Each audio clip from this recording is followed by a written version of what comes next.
திமுக மீது மக்கள் நம்பிக்கை மிகப்பெரிய அளவில் இழந்து விட்டார்கள். இப்போ அது மிகப்பெரிய ஒரு அலையாக தேர்தல் நேரத்தில் ஒரு பேரலையாக திமுக ஆட்சியை கவிர்க்கின்ற வகையில் மாற்றுகின்ற வகையில் ஒரு பேரலையாக மாறி வருகிறது. அதை நான் பார்த்துட்டு இருக்கிறோம். மிகப்பெரிய அளவில் எங்களுக்கு வரவேற்பு இருக்கிறது. அதனால என்ன திமுக எவ்வளோ பொய் சொன்னாலும் அதை நம்ப முடியாது. இப்போ நேற்று கூட ஒரு அறிக்கை விட்டுருந்தேன்.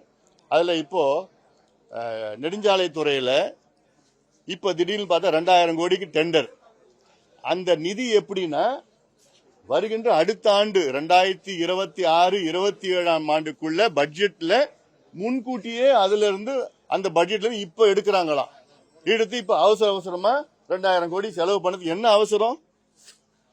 தேர்தல் அறிவிப்புக்கு இன்னொரு 2 வாரம் 3 வாரம் தான் இருக்கு. இப்ப என்ன அவசரம்னா கொள்ளடிக்கிறதுக்கு தான், பணம் சம்பாதிக்கிறதுக்கு கொள்ளடிக்கிறதுக்கு தான் அவசரமா 2000 கோடிக்கு டெண்டர் வர்றாங்க. உங்களுக்கு டெண்டர் வருது அருகதே கிடையாது. டெண்டர் நீங்க விட்டு எப்படி செலக்ட் பண்ணி யாருக்கு கொடுக்க போறீங்க?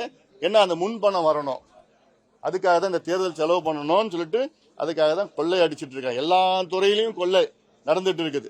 நான் அன்னைக்கே பட்டியலிட்டேன். நான் நகராட்சியில 888 கோடி ரூபாய், பொறியாளர்கள் நியமனம் செய்யறதுல கொள்ளை அடிச்சிட்டு இருக்கிறாங்க. அதாவது ஒப்பந்தம் போடுறதுல 2000 கோடி ஊழல்.